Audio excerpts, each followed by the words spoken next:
February 16th, 2013. Let's see if I can get a little closer here. Today I was mounting a couple of things for Gordon. This is Admiral DeRuyter. So it's going to be his, I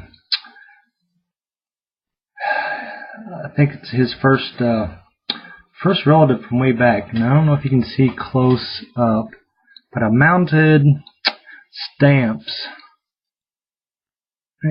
little Dutch stamps. I think there's a 1/2 cent, 1.5 cent, and a 2.5 cent stamp. It has a little picture on there. They kind of reissued those. And then there's the documentation on the back, authenticity of the picture, because it's just a reprint of one of them that sits in a gallery. But this guy is original. He's called the grandfather of the Dutch Royal Navy. He's the one that helped defeat something and put Holland on the map as, you know, being one of the elite fighting forces of the seas. Of course, we know that Holland has been very, very wealthy. He's very good in shipping and marketing and just ruled the 7 seas for a long time. He also, upside down, got this crest, family crest, DeRuyter. And of course, Ryder stands for rider. So horse, the rider. So the rider, DeRuyter. And what he says is that the original, that was the first DeRuyter, is Admiral DeRuyter there, who started the ancestry. On the wall behind me is his mother, and her parents came over from Holland as she was just a little baby. It just showed a picture of two young boys. I don't know if I can get close enough. Let me grab them. They're kind of interesting.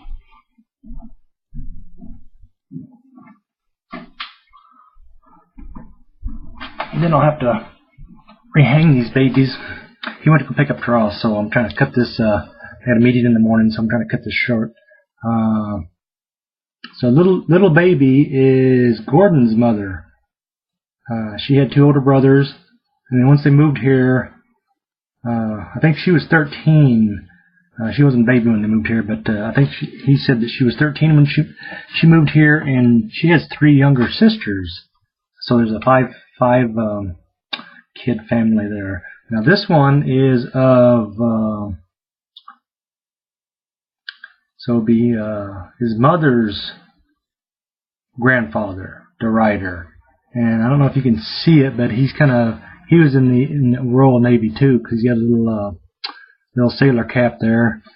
You probably call him something else, but that's that. This is interesting how he talks about his history and Aunt Gertie and Uncle Dale and some of those DeRuyter folks. They kind of settled in Iowa there. And there's a little Dutch town, I must say it's Rock Valley. Probably got that wrong, but like I said, she married and then divorced. I'm not sure. Oh, that's right. His father died. His father was a salesman and didn't go to the first World War I. He stayed here in the States and did some black marketing stuff and kind of ran goods from different parts up to Chicago and through. And something happened to him that he got trapped in Chicago and didn't survive. Something or another. There's a little, but the picture I've seen of him is I should have dug that out. But Gordon's father looks very much like him, dressed in a nice business suit, kind of like when I met Gordon. He was dressed in a nice business suit and handled himself very professional. Like I said, when his father passed away, she hooked up with Grandpa Frankie, and Grandpa Frankie had a marriage earlier, so he's got a couple of older siblings there. And so Grandpa Frankie is not Gordon's biological father. He's the stepfather. So when she married him, like I mentioned this before, is that Grandpa Frankie had a bar there on Main Street in this Dutch town, and she said, I will marry you if you give up the bar. So he gave up the bar, married her, took the money, and moved to Minnesota, bought a plot of land, some acreage, and it was pretty rough those first few years. They say that it was one of those drought years like we had the last couple of 3 years, and really struggled to keep the farm going. He had to go into town and work at the meat processing plant there. So interesting there. And then had a bunch of siblings, a bunch of McQueens. So went from Veniga, I think it was Veniga, was his original name, and then remarried, and then I know his name was changed to McQueen.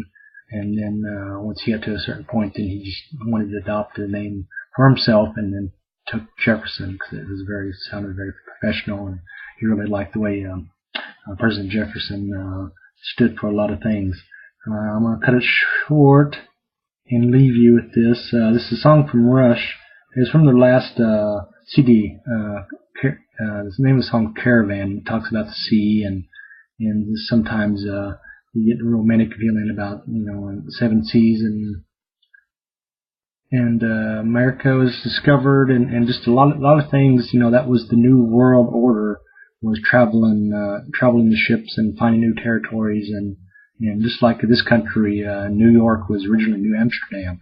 So the Dutch have a big play around the world, just like the Romans had really pushed the economics, mankind's stability, and just all kinds of things they introduced to the world as we know it. The Dutch have played a big part in that too. So it was interesting to get those framed for him. I got that framed in a frame and got the little stamps put in there, and it looks pretty good. I'm pretty happy with myself.